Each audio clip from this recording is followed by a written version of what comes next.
audio. As a female or a male climber, making sure that things like your testosterone and estrogen are optimized is going to help your body recover, build muscle, and have energy for that next training session and enjoy climbing as a sport outside. Hey y'all, I'm Ryan Devlin, and welcome back to The Struggle. I'm so psyched you're here for this pro clinic today with the one and only Dr. Thomas Cunningham, MD. Thomas, as y'all probably remember, was a guest on the show. He's a friend of mine. He's a Louisville local. He's an absolute crusher, all right? He's climbed up to 514C or 8C plus, but he does it as a weekend warrior. He's a dad. He's a medical doctor. He does emergency room medicine. He sits on some boards. He's run climber-specific studies. He's your classic climber overachiever, and man, am I glad that he is, because today he's bringing the goods when it comes to supplementation, biohacking, and other optimization techniques that we can all do to reach our genetic potential, right? We were all dealt the hand that we were dealt, but there's certain things that we can do to try to reach that genetic potential. And the last few percent are sometimes the hardest to uncork. And today we're exploring certain things that we can do, really easy things like some low-hanging fruit that we can do to help get the most out of our training and our performance. And then also we kind of start to explore into some more fringe elements, some things that we might be able to do with regard to supplementation, and also just some practices that we could bring into our routine that might help us to get that extra little edge right when we need it. Thomas has experimented on himself with a lot of these things. He dips into research papers. We really geek out over all of these topics today, which we go into in great detail. I am so excited that you're here for this conversation. Now, I'm starting to get psyched because October is right around the corner, and here in Kentucky, that's when things start to get real. And that's when ROCKTOBERFEST, of course, really starts to kick off the season for us. It's still a little bit warm, but those crisp temps are right around the corner. And I'm just so psyched for ROCKTOBERFEST this year because I am heavily involved and I would love to see you there. The Struggle is kicking off ROCKTOBERFEST with a special Wednesday night live podcast and panel. We're doing a conversation with Babsi and Jacopo. I'm so psyched. They're coming into town to talk all things struggle, climbing, adventure, and man, that's going to be such a fun conversation. That's going to be at world-famous Miguel's Pizza on the Wednesday night of ROCKTOBERFEST. It's a fundraiser for the RRGCC and all the great work they're doing there. We're going to be doing a massive giveaway with shoes from Scarpa, ropes from Maxim, draws from Petzl, Physivantage Nutrition, Rhino Skin Solutions. We're doing all sorts of stuff, right? We're going to be giving away a ton of stuff. And I'm having this conversation with Babsi and Jacopo. Cannot wait. I would love to see you there for that. And then also on the Friday of ROCKTOBERFEST, I'm going to be premiering a film that I did with Alex Honnold. It's a day I spent out with him where we struggled, we laughed, we ate donuts. It's so fun. And that world premiere is going to be happening on the Friday of ROCKTOBERFEST. Hit that link in your show notes to grab your tickets before they sell out to ROCKTOBERFEST, and I will see you there. All right, y'all, before we jump into this pro clinic here with Dr. Cunningham on how we can eke a few extra percentage points out of our performance, I want to talk about something that I did that eked like 30 percentage points into my performance, and that was when I tackled my fear of falling. I was really scared to climb above a bolt for quite a while when I moved from the gym to outdoor climbing. And once I focused on managing that fear of falling, not only did I just enjoy myself a heck of a lot more when I was climbing outside or if I was like climbing a high boulder even at the gym, but also I saw huge breakthroughs in my grades, in my performance.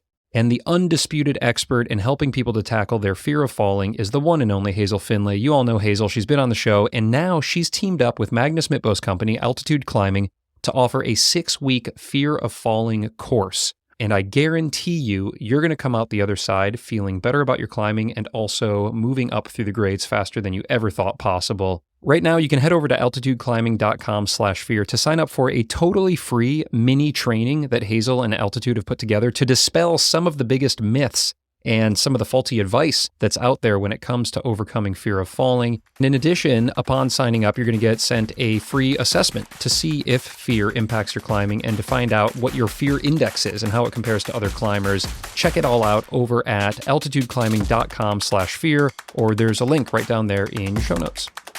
All right, y'all, crack open those textbooks because we are about to geek out on all things supplementation, optimization, and biohacking with Dr. Thomas Cunningham, MD.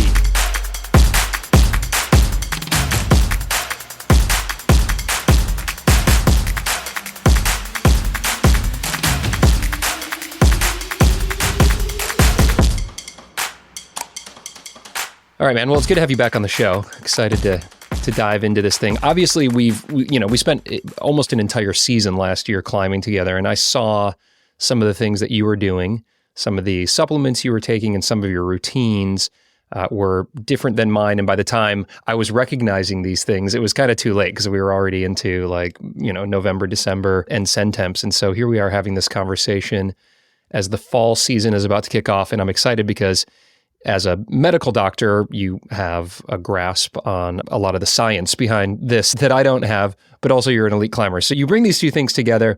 I took part in a study that you did not too long ago for U of L, a climbing specific study, and maybe some of that will come into the conversation here as we talk about the biohacking and different ways to monitor how our bodies are responding. So, we'll probably take this in any number of directions, but I think maybe what the best start for us here is to almost just set the stage for what we're talking about, because we're talking about supplementation and biohacking and ways to essentially try to get the most out of this body that we've been given, for lack of a better, more medical way of saying it. So, how do you want to enter into this conversation? Like, what do you see as this landscape that we're about to dive into here?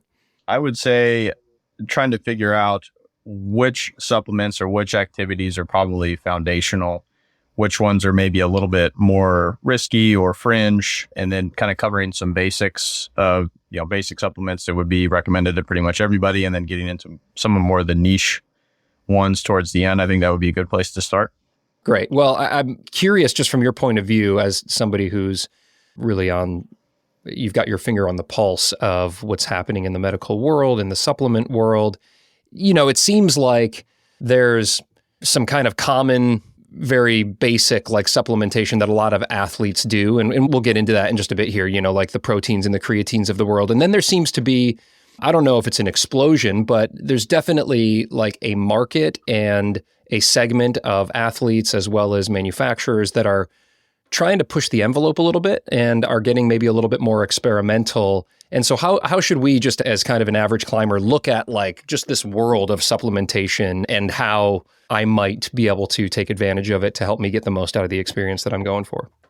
Yeah, I think the big disclaimer that I would say kind of right out the gate would be, if we're trying to look at, one of these supplements or one of these practice patterns as it going to, revolutionize and change your overall physique and athletic prowess, I think that's probably a false statement. I would encourage you and everybody that, you're probably going to get more benefit doing a proper training regimen, getting enough sleep, and eating a well-rounded, balanced diet. I think, if you say, yep, I'm already doing those things, I'm already getting 8 hours of sleep, I already have a pretty good diet, I feel like I'm getting enough protein, I feel like my training regimen is there, I'm, adding things to my training regimen, I have a progressive overload. I think once you can kind of get to that standpoint, then that's when we're going to start getting into, okay, do we want to kind of reach down the rabbit hole and see if we can eke out another, 1% or 2% or something like that. But that would be my caveat statement right out the gate, is that, none of these are,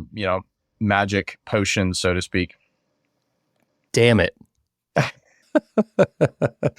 I know. I wish I could tell you that. I mean, I think that they definitely help. I think that there's definitely good medical evidence. There's good studies on, a lot of these supplements. And like you said, I think that in today's day and age, there's pretty much a pretty good study for almost all the supplements that we'll talk about today. And then you just have to kind of read the reviews, read the studies, and kind of make the choice for yourself if you feel like it's something that you can, afford, or if you're willing to try. I think you do that. And that's the other big piece is, a lot of these are not cheap.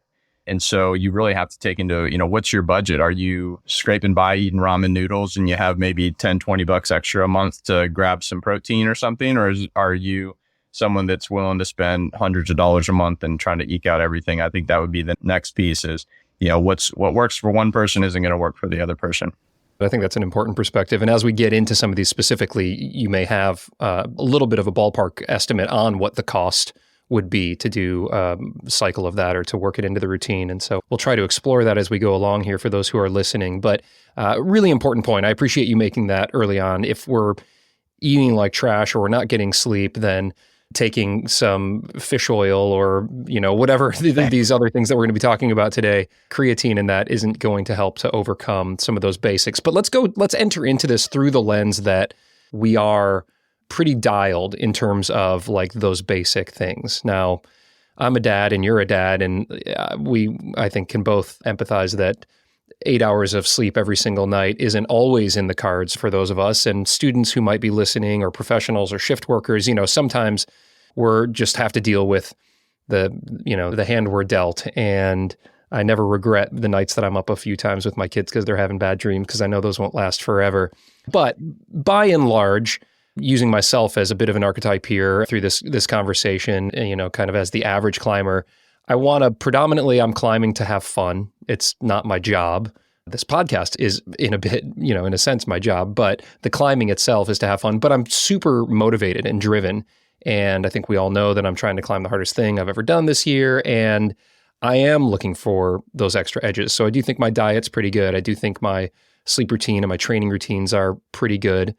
And you and I recently recorded a separate conversation that'll be a bonus episode to this, where we go through my blood work and, spoiler alert, that kind of came back pretty good. So let's enter into this through this lens of, okay, we're pretty good in most of our routines, diet, sleep, exercise, and we are trying to eke out that extra few percent, because for a lot of us, a few percent could be the difference between clipping chains and topping a boulder and not. So Right. let's go through it through that lens, and maybe talk about, for not too long, because I think everything we're going to talk about in this first section, most people listening will have a decent understanding of. But let's make sure we touch on kind of these most proven or most effective or most common supplements that we should be thinking about using if we're not already using them.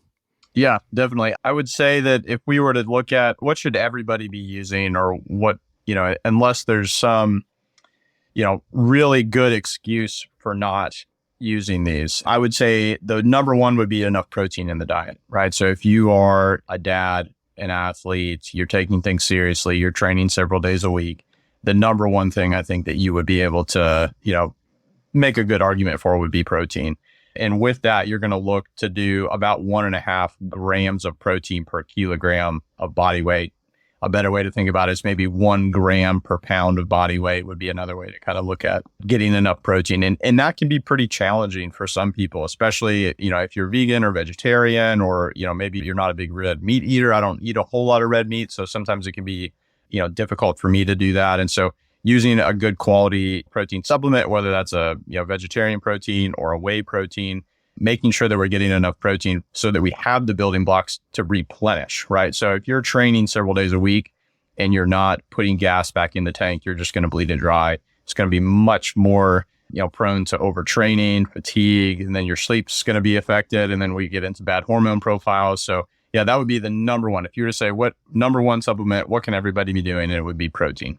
And that 1 gram per pound is high. I mean, like, I found myself, like, I'm aware of that. You've talked with me about that. I've had conversations with Eric Hurst and others on the show, the nutritionists and dietitians that I've had on the show, Tom Herbert recently. Like, I understand, like, that's an easy number to understand. I weigh 155 pounds. I should try for 155 grams of protein. But man, it's hard. Even when I'm adding a shake and a bar, like, and some yogurt, I'm still like kind of stretching to get there. And so I don't want to belabor this too much, because again, I think people understand, like, let's take in a lot of protein if we're working hard.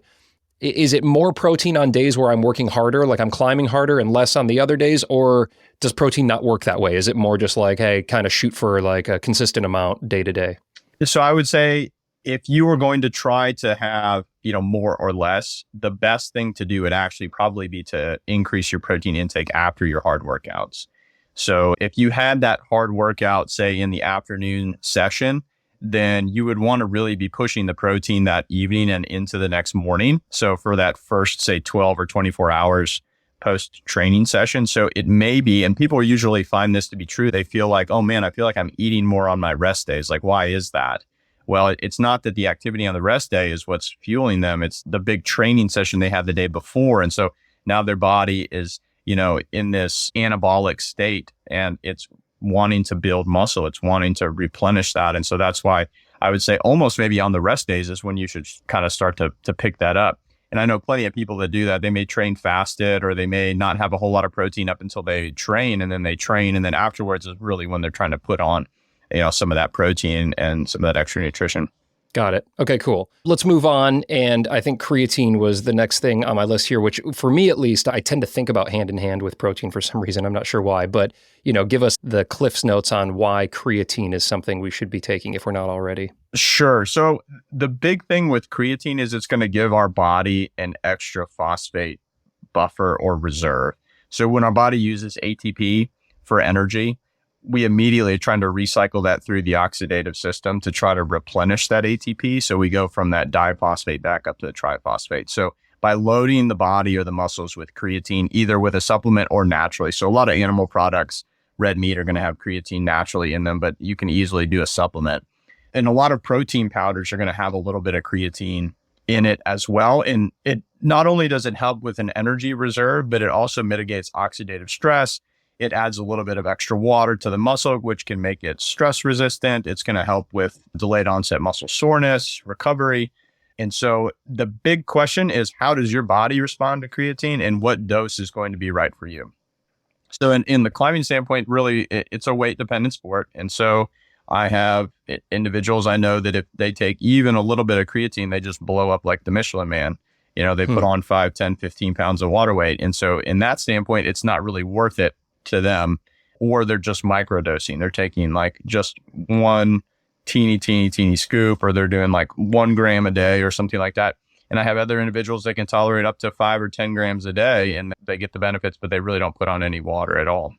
Is there a recommended like gram dosage? Is it based on body weight, or is this kind of is there just like a range that we should think about in terms of daily? I remember like back in high school when I was lifting weights when I was on the hockey team, we would do this like creatine loading phase for a week where it was like a huge amount. I don't know, it was like 40 grams or something like that of creatine. And then we would level off, and I don't remember what the level off was. I've been taking 5 grams of creatine every day, just like these capsules that I get.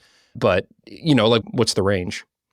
Sure. I would say if we're talking climbing, somewhere between 3 and 5 grams is probably a good number, and trending towards the lower if you're on the lower end of body weight. So if we're, say under 150 pounds, we're probably looking at more of the 4 gram. If we're over 150 pounds, we're probably looking at more of the 4 or 5 gram. But again, I would titrate it. I would watch your weight. I would see if we're gaining a lot of weight with that, and then try to figure out if you can feel the benefits. I think this is a supplement where I can noticeably tell that I'm taking the supplement. I feel more resilient in the workouts. I feel like I have a little bit of extra oomph, especially in some of the power sets that I'm doing. And so this is why I would put that right up there with protein as one that is definitely has studies that back it. It's been shown to prove, better with, anaerobic and aerobic endurance and power and all the things.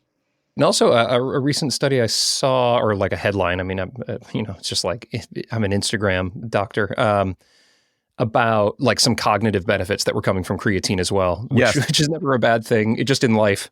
Yeah, no, there's been some really good studies using creatine as a supplement in dementia patients, Alzheimer patients. And there's been some kind of promising results looking at, memory retention, short-term and long-term with creatine supplementation. I have both my parents taking it. I think that the other thing that it's been shown to do, especially in women, is hold on to bone density. And so good for the brain, good for the muscle, good for the bones.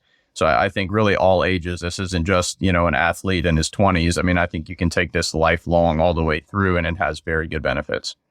Yeah, very cool. Yeah, my wife gets the gummies. Like you can get it in scoop or capsules or gummies or, they make it pretty easy these days to get the creatine. Okay, cool. So protein, creatine, what else kind of on this like table stakes, most common things we should be looking at? Yeah, I think that the next, if we were to kind of get out of the like maybe performance supplement and go to total, maybe like a total body, I would say vitamin D and magnesium would be kind of 2 big ones up there. Okay. I think these are 2 that are pretty deficient in the diet, especially in America. Both are going to be needed as cofactors for hormone production. They're both going to be needed for, cofactors for DNA regulation, especially in someone who's got a training body that's put under a lot of stress. These are going to be deficient. So I think that getting a good quality magnesium supplement and vitamin D supplement, however you would do that, is well worth it for sure.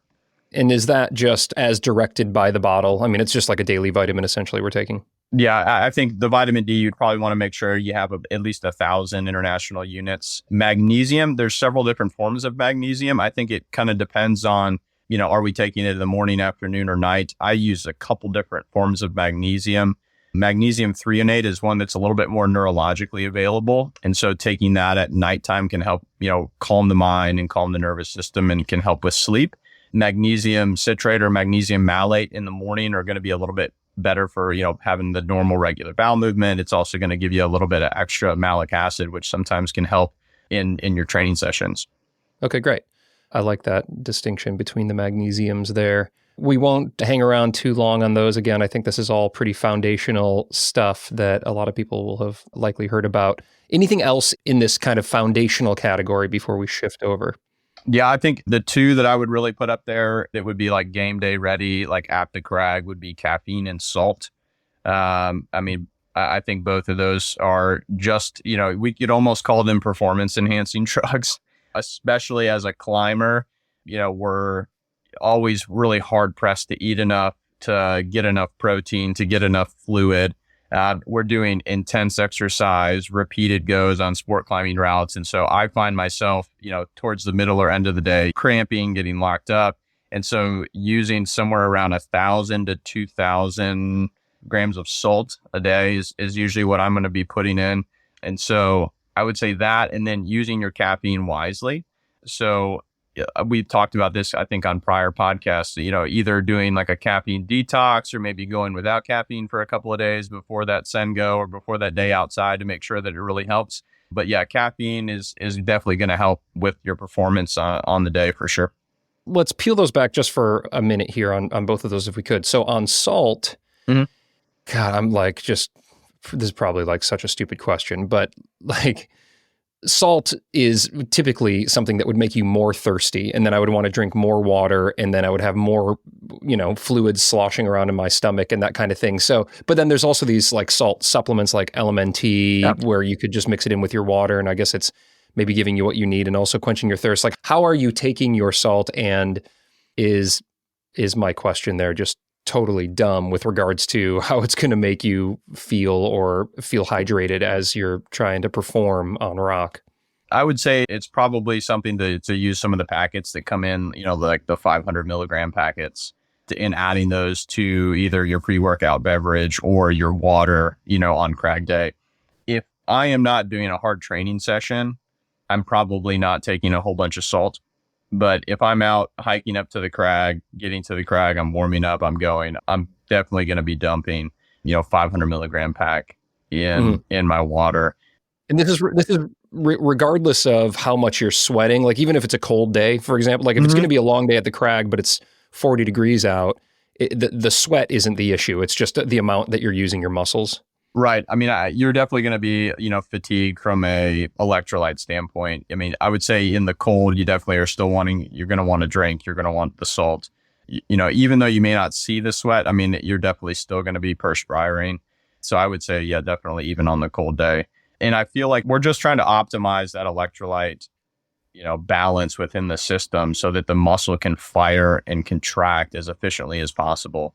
And as we go through the day and we continue to work hard, that is going to go down unless we supplement with that. And you can get real into the weeds with your body weight and your amount of perspiration and the humidity. And I mean, there's plenty of online calculators. I mean, the triathlete world goes crazy over salt calculations and how much salt to take in for, every hour. And they're going to mix it with this much water. And so you can do that. But I think just as a general rule of thumb, maybe somewhere around a 500 milligram packet every couple of hours in a 1 liter bottle, so, I mean, you're just sipping on it throughout the day. The next one, okay, I got this liter, I'm going to put another 500 milligrams in there. I don't think it needs, at least in the climbing world, we're not doing something so, active, continuous that we need to be aggressive with it. But I think it's a good thing to have. Yeah, I mean, maybe like big wall pushing climbers, like kind of, the vertical marathon. But most of us, I think, listening right now are not doing the vertical marathon. We're having a day at the crag, and there's, plenty of downtime. So I think that's a good benchmark for us to just think about, and something that I haven't been doing. So I appreciate that. I'll start mixing that in. Caffeine, we did touch on, and you and I had a conversation for those who want like a deep dive into caffeine and why it works and how it works on the brain and all this stuff. We put a series of YouTube videos up on the Struggle YouTube page. So those are no cost. You can just go over there and watch those videos. But you did mention kind of the caffeine detox leading up to it. and then dosing it, I guess, when you want to perform. And it might be worth just revisiting those couple of concepts real quick. I remember talking with Tommy Caldwell about that, speaking of Tommy, where he would essentially not try to drink coffee or have any caffeine for a few days leading up to when he wanted to perform some big objective, and then he would use it on the wall. And is that like how much of a detox, I guess? It's hard to give up our caffeine. So like how much of a detox is necessary? And then I guess when should we dose if we're like going for that red point go? So I would say, it's all about saturating your caffeine receptors. And I would say that the detox probably depends on how often you're drinking the caffeine. So, I drink quite a bit of caffeine, I would say on a regular basis. I try to go without caffeine for about 5 days, once a month, to try to help kind of just reset the mechanism. I bet that's a fun time in the Cunningham household. Dad's on the caffeine detox again. Right. And what I would say is, everybody's going to respond differently. Obviously, things like headache and irritability and, all of those things are definitely going to come with detoxing from caffeine. I think that in my experience, though, once you reintroduce the caffeine, how intense it affects your drive and your performance. I have had probably some of my best training sessions and climbing sessions outside after a caffeine detox. The motivation factor is so much higher. Like the way that your body is releasing that dopamine is so much more effective. One of the things that I also like to do is to just, to wait in the morning, probably about 2 hours before I have my first cup of caffeine. You really want the cortisol system to really kick in, your body to wake up naturally so that it's not dependent on the caffeine.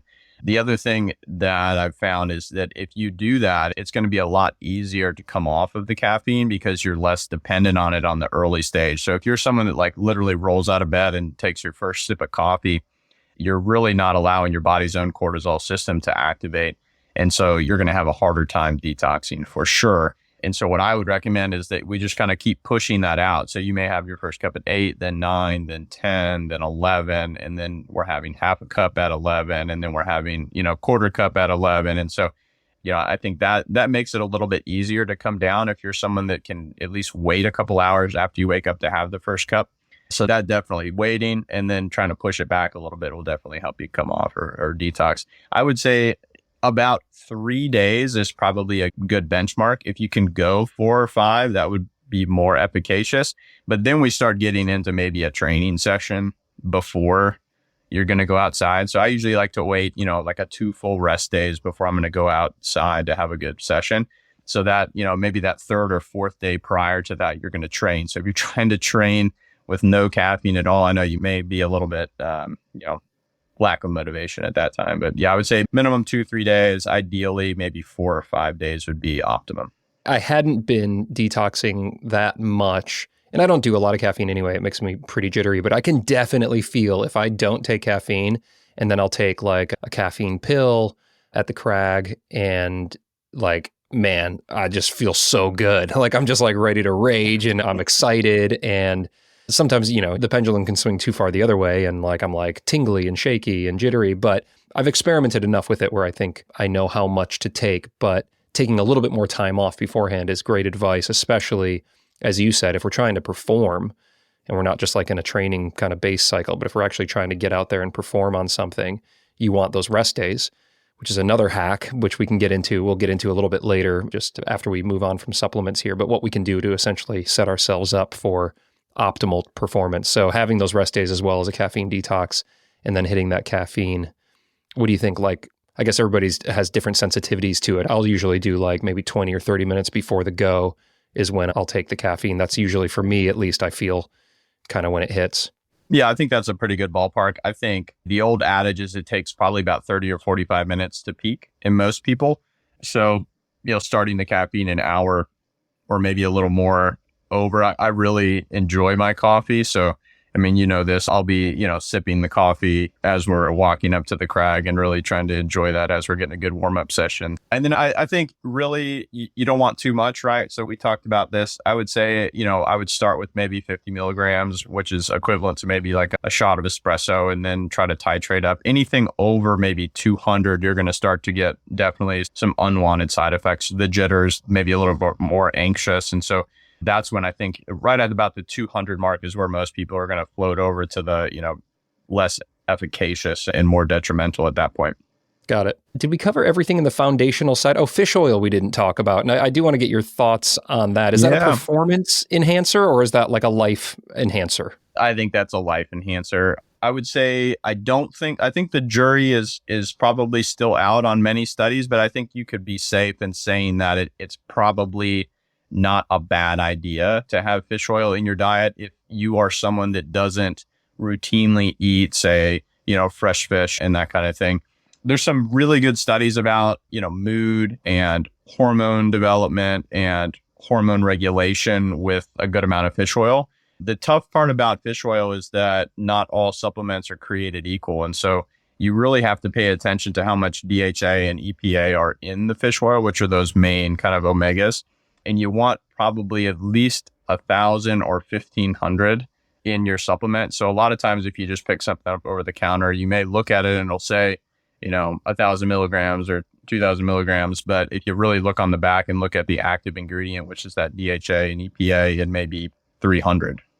So that would be, if we were really going to kind of dive into fish oil, I would say that would be the number one advice is really look at the back and see what you're buying and make sure it's a good quality, trusted supplement, trusted brand, and then make sure that those active ingredients are over 1,000 and you're not just, buying nothing. You and I had a conversation about this a little while ago, and so I actually have paid attention. We get Nordic Naturals, I think is the brand that makes it. And we're vegetarian, but we'll take fish oil because I think the benefits are pretty clear or at least quite compelling. And so we freeze them. We stick them in our freezer because I don't know. It's like when it's the oil, it just kind of, you get like fish burps. I'm like, not into fish burps. So when you freeze them, they go down and it's like whatever, it just goes right into the system. But there you go. That's a biohack. I haven't thought about freezing them. That's brilliant. Yeah.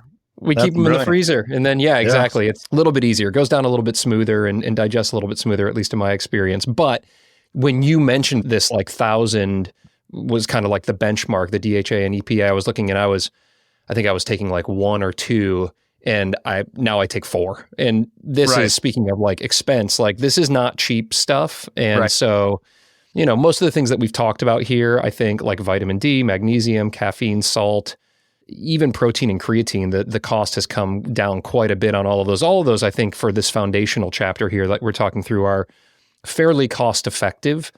Fish oil is maybe the one, at least in my experience, that if you're going to get a quality fish oil and then take it to the recommendation, it pushes up the budget a little bit. But it's all relative. It just kind of depends on where you want to spend your money, I suppose. Yeah. So I would say, looking at the fish oil, making sure that it is a good quality supplement. We talked about, at least a gram or 1,000 milligrams of that EPA that's in there in the DHA.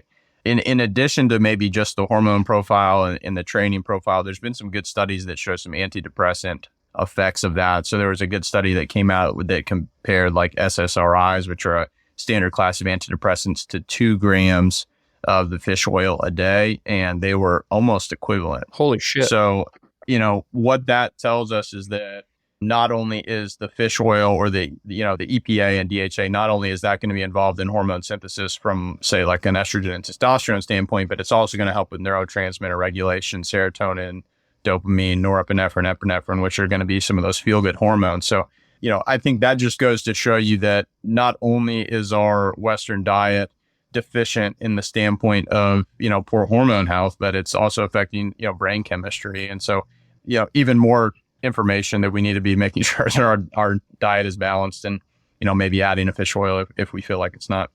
Gosh, that's so crazy. And I mean, it also makes sense, like at least just experientially, when I eat poorly, I'm less happy. I'm in a bad mood. I have less patience with my kids. When I'm eating healthy, I'm feeling good.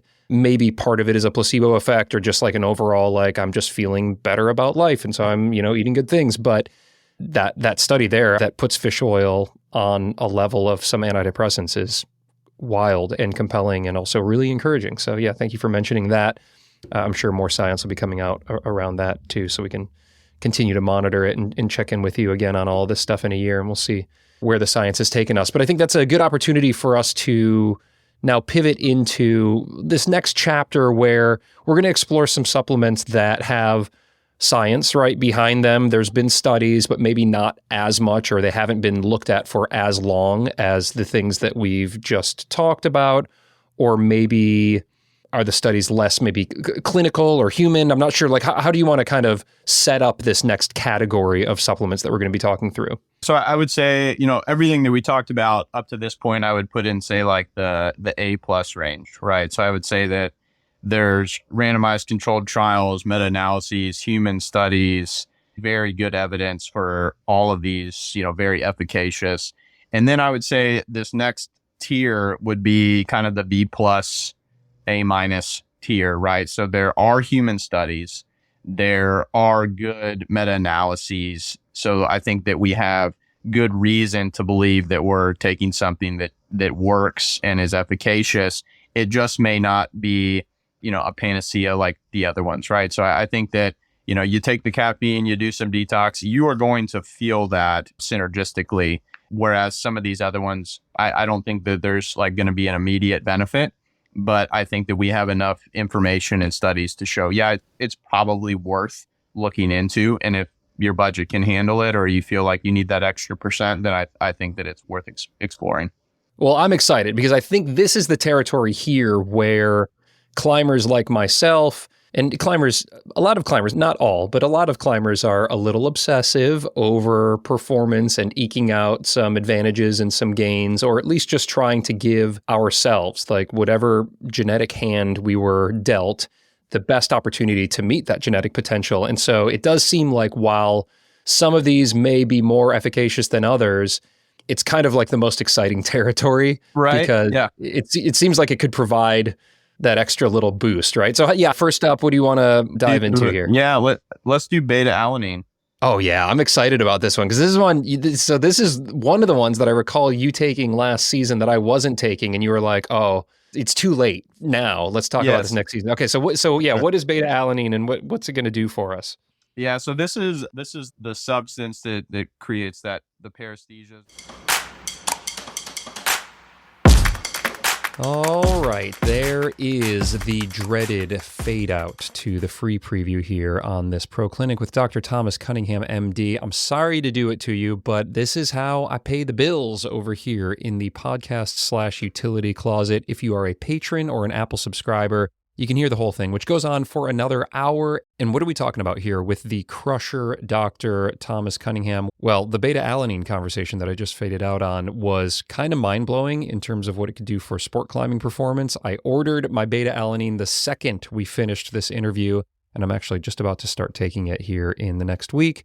We also dive into other performance-enhancing supplements, including collagen, beetroot extract, citrulline malate, some incredible studies on those, by the way, that Thomas brings up specifically for climbers. We talk about testosterone boosters, both natural as well as prescription. And then we kind of wade into some more fringe territory. We're talking about treatments like peptides, EPO, blood doping, that kind of thing. And then towards the end of the Pro Clinic, one of my favorite areas that we explored were the non-supplementation hacks that we could work on, like breath work, using free diving apps to go from holding your breath from 1 minute to 5 minutes, and what that CO2 management can mean for us on the wall.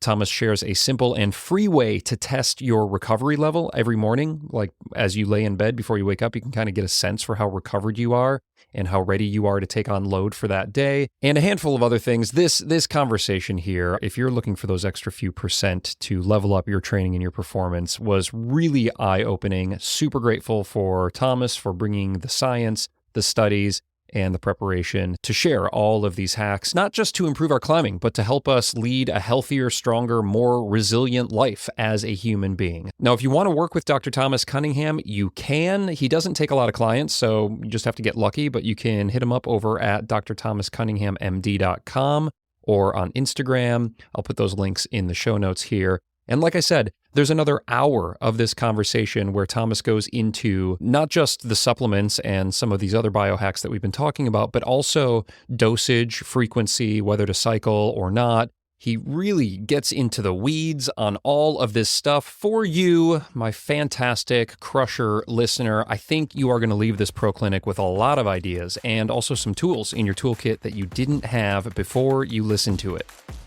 All that and just so much more is available for about the price of a beer over on Patreon or Apple subscriptions, or actually zero cost right now with a free trial. So if you want to hear the rest of this Pro Clinic, plus get instant access to more than 60 hours of other banger content, and I'm talking about Pro Clinics and bonus episodes from the likes of Adam Andra, Chris Sharma, Nina Williams, Dave McLeod, Hazel Findlay, Tom Randall, Alex Honnold, and so many more. It's all over there. I think it's worth a few bucks a month, but if you don't like it, you can cancel anytime. No worries, no questions asked. If you're an iPhone person, you can subscribe right there in your Apple Podcast player, or just swing on over to patreon.com/The Struggle Climbing Show to support me there and get instant access to all those goods.